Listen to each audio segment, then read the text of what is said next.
ए जान सुन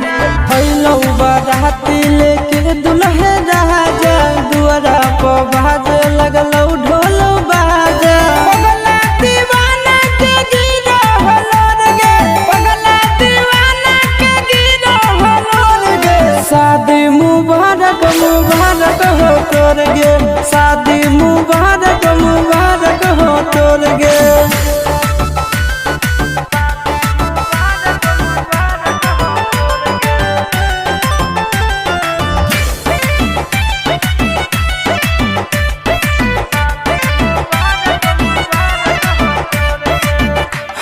नसीब में तो नहीं हाली जान गे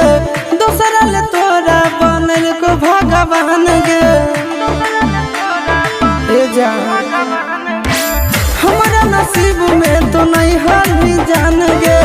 दूसरा ले तोरा बनल को भगवान गे चल जाई भी दूर हमसे होते ही भोर गे चल जाई भी दूर हमसे होते ही भोर गे शादी मुबारक मुबारक हो तोर गे शादी मुबारक मुबारक हो तोर गे।